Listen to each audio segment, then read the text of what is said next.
Segunda carta aos Coríntios, capítulo 3. Vamos começar do versículo 13. E não somos como Moisés, que colocava um véu sobre o rosto, para que os israelitas não fixassem os olhos no restante da glória que ele dissipava. Mas a mente deles tornou-se insensível, pois até hoje, quando ouvem a leitura da antiga aliança, o mesmo véu permanece e não lhes é retirado, pois somente em Cristo ele é removido. Sim, até hoje, sempre que Moisés é lido, há um véu sobre o coração deles. Contudo, quando um deles se converte ao Senhor, o véu é retirado. O Senhor é o Espírito, e onde está o Espírito do Senhor, aí é liberdade. Amém? Nós estamos falando hoje sobre libertação.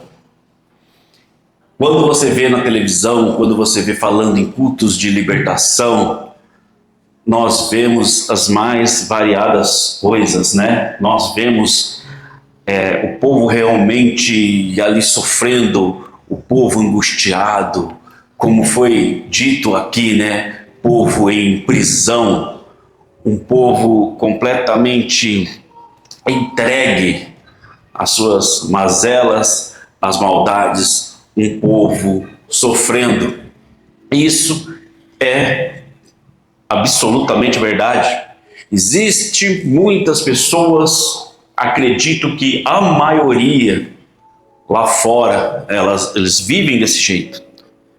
Porém, Paulo aqui, ele vai ser muito sutil, porque ele não vai comparar a libertação, as cadeias, com algemas. Ele não vai comparar as cadeias com cadeados. Ele não vai falar de pessoas que estão possessas. Ele não vai falar de pessoas que estão trancafiadas dentro dos seus quartos ou num leito de hospital. Ele vai usar aqui uma analogia que parece irrisória. Ele vai falar no versículo 14: pois hoje, quando ouvem a leitura da antiga aliança, o mesmo véu permanece. O apóstolo Paulo fala aqui de pessoas que estão sendo oprimidas por um véu. Pessoas que não sabem nem que estão sendo oprimidas. Ele está falando aqui de pessoas que estão presas numa antiga aliança. Ele está falando aqui do Antigo Testamento. Ele está falando aqui de pessoas que estavam criticando eles. Ele está falando aqui de cegueira. Ele está falando de pessoas presas dentro deles mesmos. Pessoas que, se você acompanhar depois o começo dessa carta, no começo desse capítulo, eles vão cobrar o apóstolo Paulo de não entregar cartas de referências para poder pregar nessa igreja. Pessoas completamente cegas, pessoas completamente presas, pessoas em prisão que não acreditam que estão em prisão. Ele vai falar de pessoas que estão abaixo do volume morto na presença de Deus, pessoas que poderiam estar experimentando novas alturas na presença de Deus, mas não conseguem. Por quê? Porque estão presas. A mente deles tornou-se insensível. É isso que essa prisão traz: insensibilidade. Pessoas que estão completamente alienadas do Espírito de Deus. Pessoas que acreditam que estão sendo crentes, que estão sendo pessoas fervorosas, pessoas que estão acreditando que estão sendo piedosas, mas estão com um véu. Elas estão cobertas com um véu. E esse véu, muitas delas acreditam que é aquilo que as embeleza.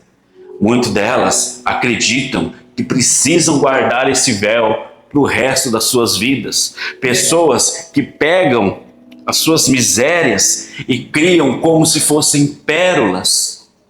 Essas pessoas que poderiam estar desfrutando de todo e qualquer conhecimento na presença do nosso Deus, mas estão presas. Até hoje, quando ouvem a leitura da antiga aliança, o mesmo véu permanece e não lhes é retirado. Não está falando que essas pessoas estão presas porque não leem a Bíblia. Pelo contrário, elas usam a própria palavra de Deus para se prender diariamente nas coisas mais vis que existem. E um grande exemplo disso a gente vai ver lá no Evangelho de João. Se você puder abrir comigo.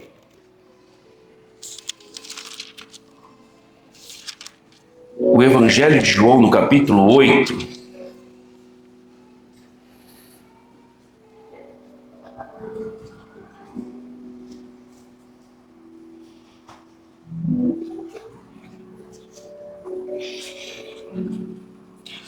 Vamos ler do versículo 28 em diante. Capítulo 8, 28. Jesus prosseguiu: quando tiverdes levantado o Filho do Homem, então sabereis que eu sou e que nada faço por mim mesmo, mas falo como o Pai me ensinou. E aquele que me enviou está comigo, não me deixou só, pois faço sempre o que lhes agrada. Falando essas coisas, muitos creram nele. Amém? Amém? Amém. Poderia ser um amém, mas não é um amém. Falando ele essas coisas, muitos creram nele. Jesus dizia aos judeus que haviam crido nele: se permanecerdes na minha palavra, serei verdadeiramente meus discípulos, e conhecereis a verdade, e a verdade vos libertará. Meus irmãos, nada pode ser tão terrível quanto uma prisão que te deixa confortável. Nada pode parecer tão terrível quanto uma prisão que você se orgulha dela. Nada pode ser tão terrível quanto uma prisão que você tem ela como alvo de vida. Uma prisão linda, uma prisão maquiada, uma prisão decorada. Hoje nós estávamos brincando na hora do almoço, né? Que muitos políticos vão para a prisão, que muito mais luxuosa do que o nosso dia a dia, muito mais luxuoso do que a nossa liberdade. E aqui Jesus está falando exatamente com pessoas que se sentiram ofendidas por Jesus lhes oferecer liberdade. Jesus havia dito para pessoas que criam nele. Lá no capítulo 6, você vê uma grande debandada. Pessoas que pararam de seguir Jesus. Ali Jesus estava na Páscoa. Jesus se compara ao pão da Páscoa. E pessoas escandalizaram, pessoas pararam, pessoas foram embora, porque não aceitaram ouvir essa palavra de Jesus. Não aceitaram ouvir que, se você quer fazer parte de mim, você vai ter que comer da minha carne. Pessoas saíram, pessoas foram embora, pessoas deixaram Jesus, muitas pessoas continuaram, e junto com essas pessoas aqui que nós estamos falando. Falando essas coisas, muitos creram nele. Meus irmãos, Jesus não está falando na porta de um boteco. Jesus não está evangelizando num baile no final da noite. Jesus não está numa sexta-feira à noite, no meio do bar, no meio do inferninho, entregando a palavra. Ele está falando com pessoas que creram nele. Ele está falando com pessoas que tinham ele ali. Jesus dizia aos judeus que haviam crido nele, pessoas que criam em Jesus. E ele disse: se permanecerdes na minha palavra, serão verdadeiramente meus discípulos. Essas pessoas se sentiram insultadas por Jesus, porque Jesus falou assim: vocês vão continuar sendo os meus discípulos se vocês continuarem em mim, se vocês permanecerem em mim. Só que existe um grande problema. Para mim permanecer em Cristo, para mim ser de Cristo, para mim ter comunhão com Jesus, eu preciso parar de ter comunhão com todas as outras coisas do mundo que tentam tirar a minha atenção dele. E isso é um exercício diário. Isso é um exercício diário. Quando Jesus fala de carregar a cruz, ele fala de carregar a cruz passo a passo. Ele fala de carregar uma cruz dia a dia. Ele está falando com pessoas que haviam crido nele. Ele está falando de pessoas que tinham ele ali como seu salvador pessoal. Ele está falando de pessoas ali que pregavam a palavra dele junto com outros. Pessoas que falavam assim: vem comigo, vamos para a festa. Vamos lá para a festa dos tabernáculos. Ali tem Jesus. Nós vamos ver Jesus. E Jesus pregou para essas pessoas. Só que essas pessoas não quiseram saber dele. Foram pessoas que disseram: não, Jesus, essa palavra não. Pessoas que queriam de Jesus apenas mais um. Pessoas que falavam: vamos seguir a ti, Jesus, como um mestre, como um bom professor, como um bom intérprete da palavra. Mas falar que o Senhor é o único caminho, Senhor, já é demais. Dizer que é só o Senhor que salva já é complicado. O Senhor quer me libertar, mas o Senhor quer me libertar do quê? Eu já sei tudo, eu já posso tudo, eu sei todas as coisas. Aqui no versículo 33 eles falam assim: nós somos descendentes de Abraão, nunca fomos escravos de ninguém. E o Senhor vem falar que nós seremos livres? Quem está atrasado nisso daí é o Senhor. Nós não precisamos estar livres, nós já somos livres, eles estão falando. Só que Jesus, talvez os discípulos ali perto, olhando, falando: Senhor, desse jeito não dá. A gente se mata, a gente vem, a gente entrega folheto, a gente faz tanta coisa para atrair essas pessoas. Para atrair essas pessoas, o Senhor vem e dá uma dessa. O Senhor fala que está todo mundo desviado. O Senhor fala que está todo mundo preso. O Senhor fala que está todo mundo escravo. Não, Senhor, não faça isso. Mas Jesus, ele vai mostrar por A mais B que essas pessoas não tinham nada a ver com ele. E através da vida delas, elas foram negando Jesus. E foi negando Jesus. E foi negando Jesus. Até que no versículo 59, se você ver, acontece algo aqui, que eles pegaram em pedras para apedrejá-lo. Mas Jesus escondeu-se e saiu do templo. Pessoas que não precisavam de libertação aos olhos dela. Pessoas que estavam ok, segundo elas. Pessoas que seriam a última Coca-Cola do deserto. Pegaram em pedras para apedrejar Jesus. E um pouco antes, Jesus falando que ia morrer, que iria ser crucificado, que iria se entregar pelo povo. Essas mesmas pessoas diziam: Senhor, como assim? Como o Senhor vai ser crucificado? Quem vai levantar o Senhor? O Senhor não vai morrer. O Senhor não pode morrer. Quem faria isso? São pessoas que estavam dispostas a apedrejar ao Senhor. E aqui nós já estamos no capítulo 8. Pessoas que já passaram por muita coisa. Pessoas que já viram a cura de muitos. Pessoas que já viram a ministração de Jesus. Pessoas que viram Jesus curar um homem de 38 anos ali na beira da piscina. Pessoas que viram Jesus transformar água em vinho. Pessoas que estavam dispostas a apedrejar ao Senhor. Pessoas que sobreviveram a outras debandadas. Pessoas que se sentiam melhores que as outras por não ter traído ao Senhor, por não ter abandonado. Pegaram em pedras para apedrejá-lo.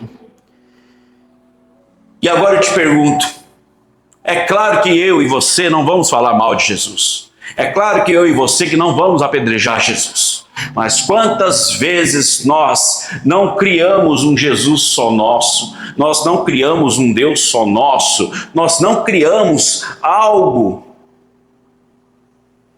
para simplesmente deixar esse Jesus que é incômodo de lado. Um Jesus que é incômodo, um Jesus que fala assim: vocês precisam permanecer em mim. E mais algumas pessoas debandaram. E ele não para por aí. Lá no capítulo 13, João 13, fala assim: vocês me chamam de mestre e Senhor. E disseis bem, porque eu sou. Mas para você dizer que eu sou o seu mestre e o seu Senhor, vocês precisam permanecer em mim. A única liberdade que tem, meus irmãos, é a liberdade em Cristo Jesus. Não existe uma outra liberdade. Eu não posso escolher, eu não posso abrir e falar assim: isso eu quero, isso eu não quero, isso eu concordo, isso eu discordo. Isso daqui faz parte, mas isso daqui eu não quero. Ou você está com ele, ou você não está. E ele vai usar essa palavra sobre permanecer nele durante toda a Bíblia, durante todo o Evangelho. Ele vai falar assim: permanecei em mim e eu vou permanecer dentro de vocês. Eu vou plantar vocês aqui. Se vocês permanecerem, se vocês ficarem plantados, vocês vão dar frutos. Eu gosto de uma analogia que a Lilian usa direto, sobre a nossa fé disruptiva, Que a gente acha que agora eu sou crente, vai lá, apaga a luz. Agora eu não sou, vou lá, agora eu sou, vou lá e acendo Jesus. Agora eu não sou, vou lá e apago. Agora eu vou, acendo. Agora eu não sou, eu apago. Para o meu relacionamento eu não preciso de Jesus, eu mesmo sei escolher. Agora, para o meu emprego, Senhor, por favor, seja feita a sua vontade. Na criação dos meus filhos, Jesus não precisa estar entremeado. Mas para outras coisas eu preciso, Senhor. As minhas finanças, por favor. Senhor, entra na minha saúde. Senhor, isso daqui não mexe com isso, não. São pessoas que não estavam dispostas a entregar-se ao Senhor. E o apóstolo Paulo chama isso de véu. O véu, ele não incomoda. O véu, ele não chateia. Nós estávamos falando na escola, no grupo da escola bíblica, sobre o véu. O véu era até uma moda que as mulheres tinham antigamente, que fazia parte do natural. Mas o apóstolo Paulo fala de algo que tira. como se fosse uma catarata. Uma pelinha desse tamanho, mas que te impede de ver de todas as maneiras.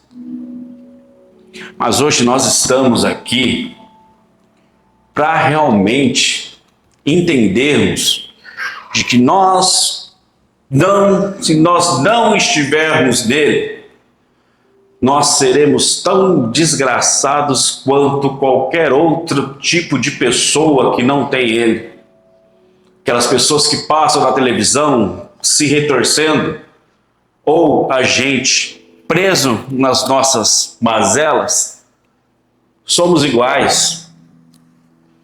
Ou melhor, somos piores, porque foram essas pessoas que pegaram em pedras para atacar Jesus.